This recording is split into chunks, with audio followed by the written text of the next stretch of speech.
लोकसभा चुनाव 2024 का काउंटडाउन शुरू हो गया है।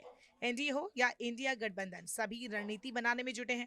इसी बीच बीते दिनों दिल्ली के रामलीला मैदान में विपक्षी गठबंधन ने महारैली की, जहां राहुल गांधी, कांग्रेस अध्यक्ष मल्लिकार्जुन खड़गे से लेकर आरजेडी नेता तेजस्वी यादव, टीएमसी सांसद डेरेक ओब्रायन तक सभी मौजूद रहे। इस दौरान कांग्रेस महासचिव प्रियंका गांधी भी मंच पर बीजेपी पर हमलावर होती दिखी और इसी के बाद कयासों का बाजार गरमा गया। खड़गे, राहुल जैसे दिग्गज कांग्रेस नेताओं के बीच प्रियंका गांधी की मौजूदगी से सवाल उठने लगे कि क्या ये कोई इशारा है कि प्रियंका लोकसभा चुनाव लड़ेंगी। सवाल ये भी उठने लगे कि क्या प्रियंका रायबरेली या अमेठी से चुनाव लड़ेंगी। अमेठी रायबरेली सीट की पहेली अब तक नहीं सुलझ सकी है। कांग्रेस की तरफ से उम्मीदवारों की करीब 12 लिस्ट सामने आ चुकी है, लेकिन कहीं भी गांधी परिवार का गढ़ माने जाने वाली उत्तर प्रदेश की इन दो सीटों का जिक्र नहीं है। अमेठी की बात करें तो निश्चित तौर पर ये एक हॉट सीट है। यहाँ से तो राजीव गांधी के नाम सबसे ज्यादा वोट पाने का रिकॉर्ड तक रहा है। राहुल गांधी 2004 से 2014 तक 3 बार यही से सांसद बने। 2014 में मोदी लहर के बावजूद राहुल गांधी ने स्मृति ईरानी को यहाँ से शिकस्त दी, लेकिन 2019 में राहुल गांधी ने सेफ साइड लेते हुए केरल की वायनाड को भी ऑप्शन में रखा और इसी साल स्मृति ईरानी से उन्हें हार का सामना करना पड़ा। साल 2019 में लोकसभा चुनाव के लिए कांग्रेस की पहली लिस्ट जारी हुई थी, जिसमें 11 उम्मीदवार यूपी से और 4 गुजरात से थे। इस दौरान अमेठी और रायबरेली दोनों सीटों से उम्मीदवारों की घोषणा की गई थी, लेकिन साल 2024 के लोकसभा चुनाव के लिए कांग्रेस की अभी तक 12 लिस्ट आ चुकी है, लेकिन उसमें रायबरेली और अमेठी से उम्मीदवारों की घोषणा नहीं की गई है। तो ये क्या रणनीति है? सवाल बरकरार है कि क्या गांधी परिवार इन सीटों से किनारा कर लेगा या राहुल गांधी और प्रियंका गांधी वाड्रा यहां से दावेदारी पेश करेंगे। रिपोर्ट्स के मुताबिक कांग्रेस नेताओं का कहना है कि अभी तय करने के लिए काफी समय है।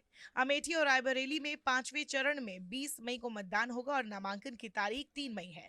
लेकिन फिर गौर करें तो पता चलता है कि कांग्रेस महाराजगंज, देवरिया, बांसगांव और वाराणसी से उम्मीदवारों का ऐलान कर चुकी है, जहां 1 जून को वोटिंग होनी है। सूत्र बताते हैं कि गांधी परिवार के भाई बहन ही तय करेंगे कि उन्हें उत्तर प्रदेश से चुनावी मैदान में उतरना है या नहीं। कांग्रेस के एक वर्ग मानता है कि इस बात में कोई संदेह नहीं है कि गांधी भाई बहन यूपी से चुनाव लड़ेंगे और सही समय पर फैसले का ऐलान किया जाएगा।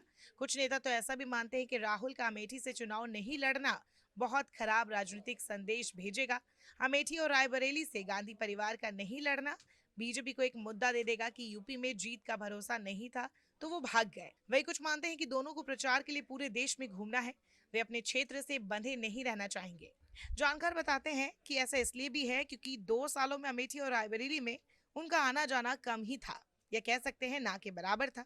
रिपोर्ट्स के मुताबिक पार्टी नेताओं का यह भी मानना है कि राहुल प्रियंका चुनाव लड़े या ना लड़े, लेकिन बीजेपी को मुद्दा मिल जाएगा। अगर वो नहीं लड़ते हैं तो बीजेपी कहेगी कि वो भाग गए। अगर ये लड़ते हैं तो बीजेपी कहेगी कि तीनों गांधी संसद में जाना चाहते हैं और ये सभी एक परिवार में है। खास बात है कि 2019 में राहुल ने वायनाड के साथ साथ अमेठी से भी चुनाव लड़ा था। वही सोनिया गांधी रायबरेली से मैदान में थी।